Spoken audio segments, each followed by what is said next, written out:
Hi there, it's Noel Flannery here. I thought I'd do this kind of introduction video to tell you a bit more about my background and how I got to where I am just now. Um, I'm obviously like a peak performance mind coach, but it's much more than just mindset skills that I do. It's more of a mentor and players to become the best they can be in their chosen field. I started off as a competitor myself, which is a huge part of what I do. I think there's so many, particularly like a mind coaches, where you have coaches that you might have a really clever lad goes off to university, learns a load of stuff at a book, and then he comes out of university and tells you, the player, what it's like to be out there, having never done it themselves and done it out of a book, and that just seems quite unfortunate for me. That's not to say that they can't help players, but of course, there's a huge part missing there. Like, it never happens on the mechanical side of the game. Be it, you've got a golf coach, and obviously he's a former professional himself, and now he's teaching others on how to do that. And same with a goalkeeper or a goalkeeping coach, for example, that makes sense. That you never get goalkeeping lessons off of somebody who's never been a goalkeeper before and never physically done it, but have read about it in a book. That's just not going to pan out. So as I say, like, unfortunately, on the mind side of things, that's exactly what happens. And I'm able to help players and athletes help their game due to I've been a competitor myself. I was three times British champion. I was a racing driver in my younger days, and I know what it takes to win firsthand. When I was doing that, I sat down and was surprised. I'm 50 now, but I was surprisingly kind of mature and thought of a lot of good things. And when I look back at it now, I did a lot of things right. There's plenty of things I got done wrong, for sure. But I sat down with a pen and paper and I thought, what is it I'm trying to achieve here? And I didn't just mean in terms of titles and championship trophies, etc., etc. And I kind of nailed it down into one sentence, and it's something I carry over to this day, and I coach players in this. And in a nutshell, I'm trying to turn up at the event with an advantage over the rest of the field.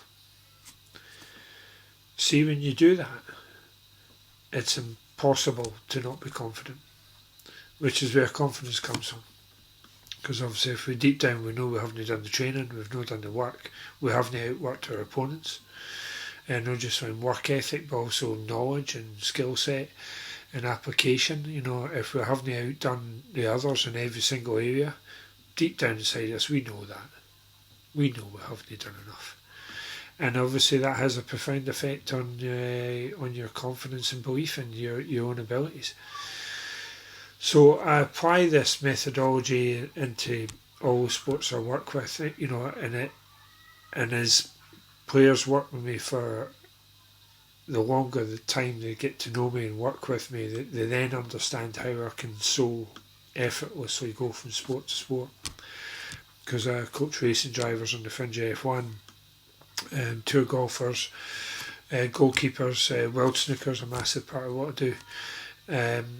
So when you piece, darts as well, but it's so effortless because the end result is the same, like regardless of the sport. Don't get us wrong, it would really help if I'd been a former keeper, or 100 break snooker player, but I'm not, and it would make the job easier, but it doesn't. It doesn't hinder the process, any really. So that's one part of where I coach from, is obviously, like I've been a competitor myself. The second part is I've been a manager in elite sport for, the last couple of decades. So after I stopped driving, I worked my way up the ranks in the motor racing industry, and became a manager, and I've helped lead teams to winning titles across the globe. British, American, European and World Championship titles. And racing is absolutely at the cutting edge. The processes applied in racing are standard setting. In terms of like so many big companies like IBM and Great Ormond Street Hospital, they've been known to implant staff in Formula One teams, for example, to learn about processes and how we learn from failure. View racing like we've all seen these shows where an aircraft plunges into the side of a mountain. Now, the application, as we've all seen, in these documentaries on how they find out what has gone wrong. Everything has been gone into that plane has been taken down off the mountain. It's often reassembled completely if it's mechanical failure, in a hangar to understand and to better understand what happened. And they're then going into the flight manifest and where everybody's sitting, personal life, so the airline stewardesses, what the pilot's been eating, absolutely every single detail was looked at. And then they find out what the issue is, they write a report on that, and be it a training thing's got to change or a mechanical bit's got to change on the plane, that is implemented across the globe. And that's why, aircraft is such a, stat-wise, an extremely safe way to travel. So many industries, especially medical industry, for example, can apply themselves, with this methodology. And that's what motor racing does. So, spacecraft, aircraft industry, and motor racing is all done on exactly the same premise. So, we're really looking into great detail, even on an event that has been won, what can we do better? And there's a constant list running every day of these are the little obstacles we could do better. It could be, from somebody's not packed to tea bags to more training for a mechanic or vice versa. And there's this, intense search for lessons to be learned from the little failures that there is at every event. And then you fix all those failures, and then you go to the next event and everything's fixed, and then you start with another list, and then we go on and on and on and on. It's this constant need for improvement. And I apply this, in many ways to the other sports that I work in. And it's been relatively easy to do so. And the same on how, like the pit stops crews you see on TV, how they train. We train with a lot with two things that are going on there. There's purpose to what is it exactly we're trying to get better at, and also with pressure. And there's ways that we implement pressure onto our drills to make sure that we are thoroughly being tested here, so that when it comes to the event, life is easy. And I do exactly the same, be it a tour golfer or a world snooker player, or suggesting stuff on the pitch for football. Football is definitely one of the better standard of sports. The way things have done, what finances, great deal of number of staff, what specialists and people from each subject. But there's little things that, I've kind of pointed out in my time in football, because the problem with something like football now, it makes sense that everybody in that building in the club is an expert in their chosen field.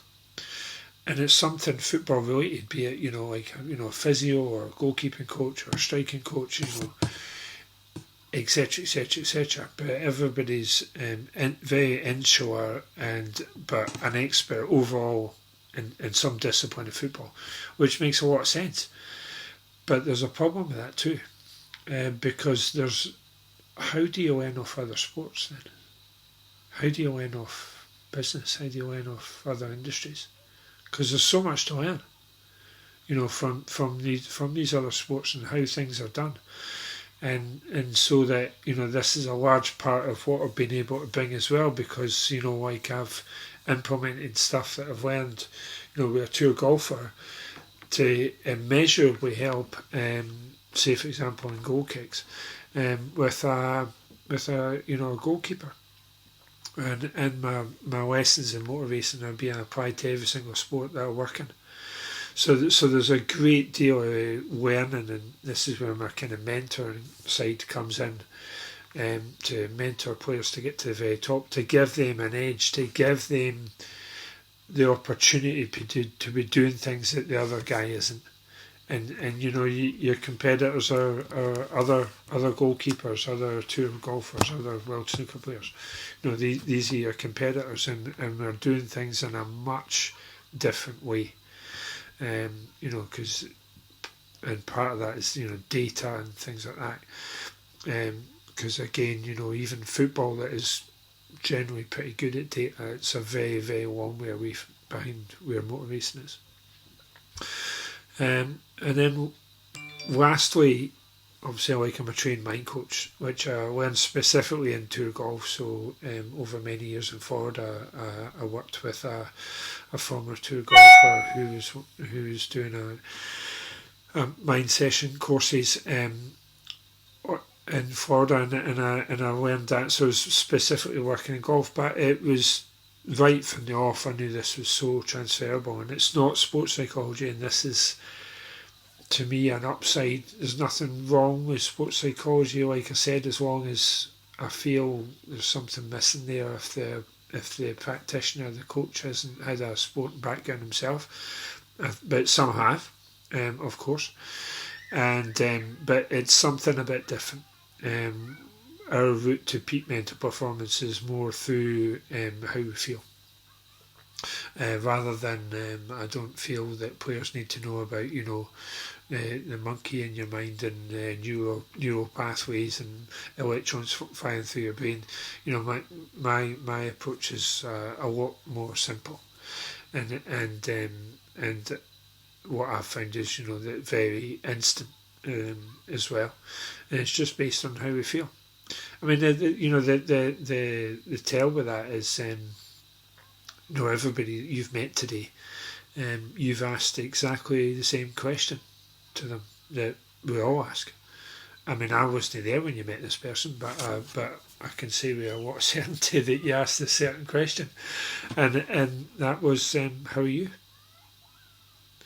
And if you think about it, everybody on the planet, from China to Portugal, says exactly the same thing. How are you? That's because as humans, that's what's most important to us, is how we feel. It's not a fleet of Lamborghinis and a huge house and 27 mil in the bank, and championship trophies. It's not those things that we're after that make us feel happy, although they help, obviously.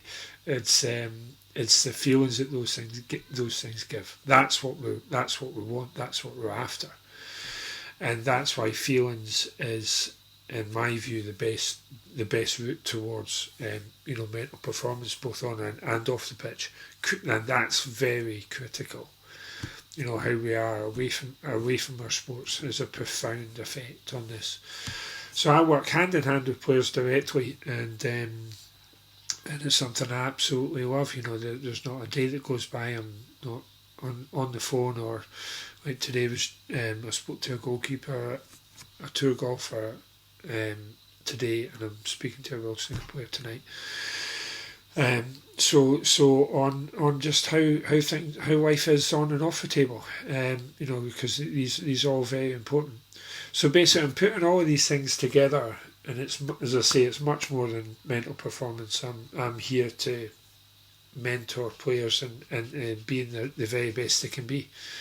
And as I say, I absolutely love that. So hopefully this gives a good indication to what I do for a living, and I'd love to chat to anybody further about this. Thank you.